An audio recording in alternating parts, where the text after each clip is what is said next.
Hello साथीहरु, तपाईहरुलाई स्वागत छ सञ्जय 64 अफिसियल युट्युब च्यानलमा। आज फेरि हामी चाहिँ एस्टिमेसन एन्ड कस्टिङको चाहिँ नेक्स्ट टाइपको चाहिँ न्युमेरिकल हेर्ने छौं र आज खास गरी चाहिँ हामी अर्थवर्क चाहिँ रोडको जुन हाम्रो हुन्छ अर्थवर्क कन्स्ट्रक्सन त्यसको चाहिँ एस्टिमेसन चाहिँ गर्ने हो है। सो जनरली हामीलाई थाहा छ अर्थवर्क एस्टिमेसन चाहिँ हामी के गर्छौं भोल्युममा गर्छौं है, मिटर क्युबमा चाहिँ हामी क्वान्टिटी चाहिँ फाइन्ड आउट गरिरहेको हुन्छौं है। सो यो चाहिँ जनरली चाहिँ अर्थवर्क एस्टिमेसन चाहिँ रोडको चाहिँ तीनवटा मेथडले गरिन्छ हैन। एउटा चाहिँ के गरिन्छ भनेदेखि एरिया मिड मेथडले गरिन्छ हैन, जसलाई चाहिँ मिड सेक्सन एरिया मेथड भनिन्छ र अर्को चाहिँ के गरिन्छ भने मिड सेक्सनल एरिया मेथड र अर्को चाहिँ पिरामिडल फर्मुला मेथडबाट चाहिँ एस्टिमेसन चाहिँ गरिन्छ। सो यो म तीनटै मेथडबाट चाहिँ छुट्टै म न्युमेरिकल लिएर आउँछु है। सो यो मिड सेक्सन एरिया मेथडमा के गरिन्छ है, कसरी सोल्भ गरिन्छ, त्यसैगरी मिड सेक्सनल एरिया मेथडमा के गरिन्छ हैन। सो छुट्टै म भिडियो लिएर आउँछु है। सो आजको भिडियोमा हामी चाहिँ मिड सेक्सनबाट चाहिँ हैन मिड सेक्सनल एरिया मेथडबाट चाहिँ हामी गरिन्छौं, जहाँ चाहिँ के गरिन्छ भने हाम्रो डेप्थ अफ जुन कटिङ या फिलिङ जुन हुन्छ त्यसको चाहिँ के गरिन्छ भने मिड डेप्थ लिएर हामी के गर्छौं भनेदेखि एरिया फाइन्ड आउट गर्छौं र त्यसपछि चाहिँ हामी त्यसलाई के गर्छौं भने लेन्थले मल्टिप्लाई गर्छौं भने हाम्रो क्वान्टिटी हैन quantity of cutting yeah feeling चाहिँ हाम्रो आउँछ है। सो यो गर्नुभन्दा अगाडि सबभन्दा पहिला हामीले के गर्छौं भने अर्थवर्कको हामी काम गरिरहेछौं भने एस्टिमेसन गरिरहेछौं भनेदेखि कटिङ सर्फेस र अर्को हाम्रो के हुन्छ ब्याङ्किङ है। So cross sectional of cutting र ब्याङ्किङ भनेको के हो त्यो हामी बुझ्नुपर्ने हुन्छ है हामीलाई। सो यहाँ मैले एउटा फिगर राखिदिएछु, फिगर त खासै राम्रो भएको छैन हैन, तैपनि चाहिँ यसबाट चाहिँ क्लियर हुन्छ होला है। सो हेर्न सक्नुहुन्छ यो फिगरमा के भनेछ भनेदेखि हाम्रो ग्राउन्ड लेभल के छ भने यहाँ छ है, यो सर्फेसमा हाम्रो के छ भनेदेखि ग्राउन्ड लेभल छ, यानी कि हाम्रो अर्थ सर्फेस चाहिँ यहाँ छ, यहाँ ग्राउन्ड लेभल छ हैन।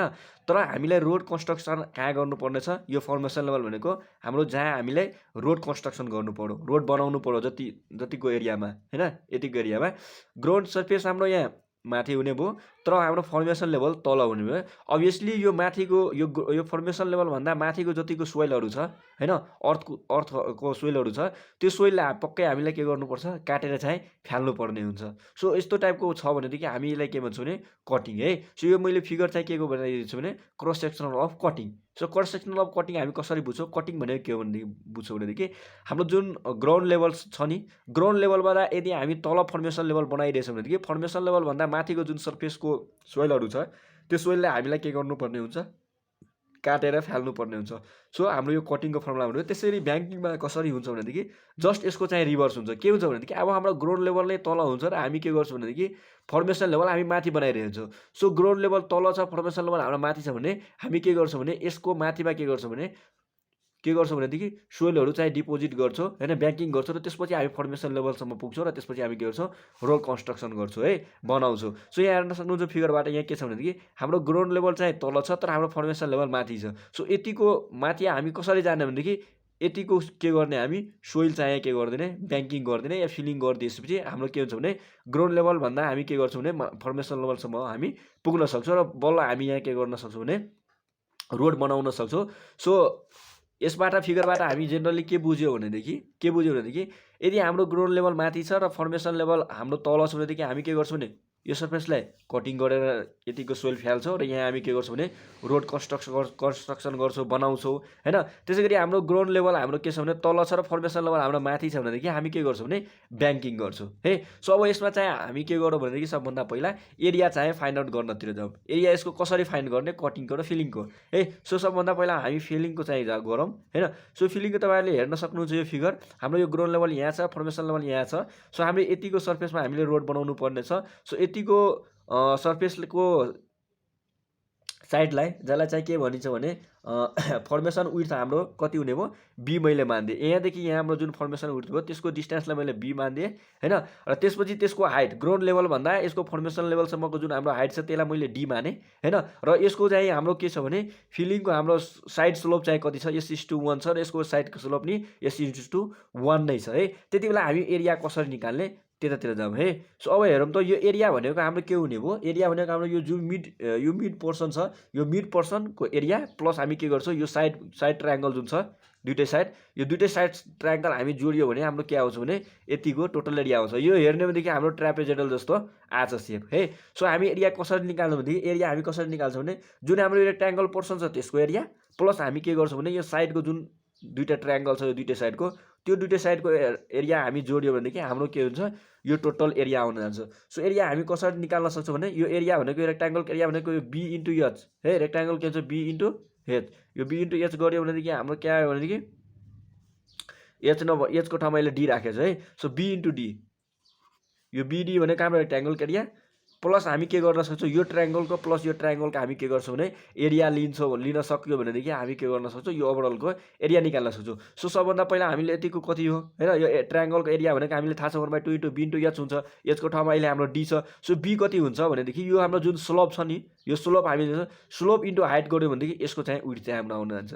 सो यसलाई हाम्रो स्लोप चाहिँ s/1 छ र यो हाम्रो हाइट चाहिँ कति छ डी छ। सो s इन्टु डी हामी गऱ्यो भनेदेखि यो हाम्रो विड्थ आउने भयो। सो यसको ट्रायङ्गलको लियो भनेदेखि हाम्रो के हुन्छ triangle formula 1/2 into B, B भनेको अहिले SD into 1/2 into B into H, एचको ठाउँमा अहिले डी हो। सो यो यसको ट्रायङ्गलको आउने भयो प्लस यो ट्रायङ्गलको हामी कसरी निकाल्छौँ सेम जुन ट्रायङ्गल यो साइड गऱ्यो त्यसरी यसरी नै गर्ने।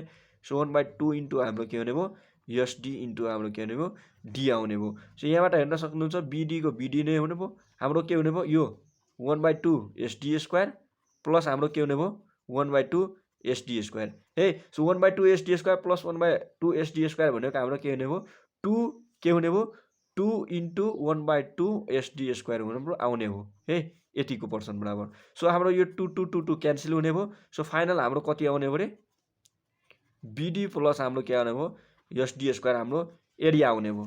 सो एरिया हामी कसरी निकाल्न सक्छौँ यो हाम्रो मिड जुन रेक्टाङ्गुलर छ त्यो प्लस यो दुईटै साइडको ट्रायङ्गलको हामी एरिया लियो भनेदेखि हाम्रो टोटल एरिया कति आउने भयो रे बीडी प्लस एसडी स्क्वायर हाम्रो यसको एरिया आउने भयो। अब यसको क्वान्टिटी हामी कसरी निकाल्नुदेखि हामीले थाहा छ हैन, हाम्रो अर्थवर्कको क्वान्टिटी हामी भोल्युममा निकाल्छौँ। सो हामीले एरिया थाहा छ भनेदेखि यदि हामी कति लेन्थसम्म यसको चाहिँ क्वान्टिटी हामी क्यालकुलेसन गरेर खोजिरहेछौँ त्यो एरियालाई हामी लेन्थले यदि मल्टिप्लाई गरिदियो भनेदेखि एरियालाई यदि हामी लेन्थले मल्टिप्लाई गरिदियो भने हामी सजिलोसँग के गर्न सक्छौँ एरिया अफ यसको चाहिँ ब्याङ्किङ चाहिँ हामी झिक्न सक्छौँ है। सो त्यसै गरी चाहिँ यदि हामी यसको चाहिँ कटिङ गऱ्यौँ भनेदेखि यहाँ के गर्न सक्नुहुन्छ तपाईँहरूले यसलाई यसरी गर्न सक्नुहुन्छ र यसको हाइटलाई के मान्नु भनेदेखि यदि हामी डी मान्यो हैन र यसको विड्थलाई के गर्यो भनेदेखि बी मान्यो भनेदेखि यतिको हाइट हैन यो जुन चाहिँ हाम्रो यो यहाँबाट हैन यो गएको यतिको हाइट हाम्रो यतिको डिस्टेन्स हामी कसरी निकाल्न सक्छौँ भने यो डी इन्टु हामी के गर्छौँ यसको स्लोप मान्यो s/1 र यसको स्लोप चाहिँ s/1 मान्यो भनेदेखि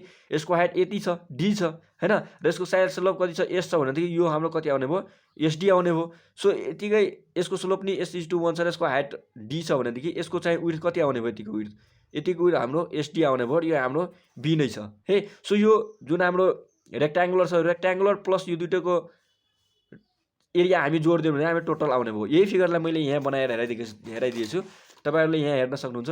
यही फिगर सेम हाम्रो यसरी चाहिँ स्लोप छ यसरी गछ यसरी आछ र यसरी भन्छ त्यही मैले यहाँ यसरी बनाइदिएछु र ए पर्सनलाई माथितिर प्रोजेक्ट गरिरहेको छु हैन। यसरी भयो भने यो हाम्रो के भयो यो सानो ट्रायङ्गल यो सानो ट्रायङ्गल बिचको हाम्रो रेक्टाङ्गल हुने भयो। सो यसको चाहिँ हाम्रो टप विड्थ कति छ रोडको फर्मेसन विड्थ कति छ बी छ भनेदेखि यो नि हाम्रो बी हुने भयो। सो यसको एरिया हाम्रो कति हुने भयो है यो एरिया भनेको हाम्रो यो रेक्टाङ्गलको एरिया। सो रेक्टाङ्गलको एरिया कति छ बी इन्टु यसको कति छ विड्थ बी यसको हाइट कति छ डी छ। सो हाम्रो के हुने हो बीडी भनेको रेक्टाङ्गलको एरिया प्लस यो दुईटा ट्रायङ्गलको एरिया। सो एकैचोटि मैले गरेँ 2 इन्टु 1/2 दुईटा ट्रायङ्गलको लिए सो 2 ले मल्टिप्लाई गरेँ 1/2 इन्टु बी बी अब कति हुन्छ यसको SD. So SD into height कति छ डी। सो यसको के हुने भयो 2 2 क्यान्सल हुने भयो। सो बीडी प्लस के हुने भयो यसको एस इन्टु डी भनेपछि एसडी स्क्वायर भनेपछि हाम्रो यहाँबाट के बुझ्यो भनेदेखि यदि हाम्रो कटिङ आइरहेछ या कि ब्याङ्किङ आइरहेछ भने दुईटै पोर्सनमा हाम्रो के भनेदेखि हाम्रो एरिया चाहिँ बीडी प्लस एसडी स्क्वायर नै हुने भयो। तर के हुने भनेदेखि बी र हाम्रो बी भनेको हाम्रो फर्मेसन विड्थ नै हुने भयो डी भनेको हाम्रो डेप्थ नै हुने भयो यो हैन कति यो ग्राउन्ड लेभलदेखि फर्मेसन लेभलसम्मको हाइट कति छ त्यो हुने भयो। तर यो एस जति बेला हामी लिन्छौँ भने हामी के लिन्छौँ भने यदि हाम्रो ब्याङ्किङ पोर्सन छ भने ब्याङ्किङ पोर्सनको स्लोप लिन्छौँ यदि कटिङ पोर्सन हाम्रो छ भने कटिङ पोर्सनको स्लोप लिन्छौँ। अहिले केसमा हामी के गर्यौँ भनेदेखि कटिङको लागि पनि s/1 नै लियो र ब्याङ्किङको लागि नै हामी के गर्यो s/1 नै लियो। त्यही कारणले गर्दाखेरि हाम्रो एरिया चाहिँ के भयो बीडी प्लस एसडी स्क्वायर यसको नि आउने र बीडी प्लस यसको स्क्वायर नै आउने भयो। र हामी एरिया आइसकेपछि हामी के गर्न सक्छौँ क्वान्टिटी झिक्न गर्छौँ हैन कति क्वान्टिटी कति भोल्युम चाहिँ हैन यहाँबाट हामी के गर्यो कटिङ गर्यो या फिलिङ गर्यो। सो भोल्युम हामी कसरी फाइन्ड आउट गर्छौँ या क्वान्टिटी कसरी फाइन्ड गर्न सक्छौँ हैन। हामी भोल्युम किन भनिरहेछौँ भने हामी जहिले पनि एरिया जुन कटिङ गरेर छ त्यो जहिले पनि हामी क्याल्कुलेसन मिटर क्युबमा गर्छौँ, भोल्युममा गर्छौँ। So quantity of cutting yeah quantity of feeling हामी के गर्छौँ मिटर क्युबमा झिक्न खोज्छौँ है। सो मिटर क्युब भनेको हाम्रो भोल्युम हुने भयो, कति भोल्युम अफ सोइल हामी कट गर्यो या फिल गर्यो। त्यसको लागि हामी के गर्छौँ भने जुन हामी यहाँबाट एरिया झिक्छौँ त्यो एरियालाई के गर्छौँ हामी लेन्थले मल्टिप्लाई गर्छौँ भने त्यहाँबाट हामी के गर्न सक्छौँ भनेदेखि सजिलैसँग कटिङ या फिलिङको क्वान्टिटी चाहिँ हामी फाइन्ड आउट गर्न सक्छौँ। सो यहाँबाट तपाईँहरूले सायद बुझिसक्नु होला। अब चाहिँ हामी के गरौँ एउटा न्युमेरिकल लिएर के गरौँ डिटेलली चाहिँ यसको चाहिँ न्युमेरिकल गरौँ र बुझौँ है। सो मैले यहाँ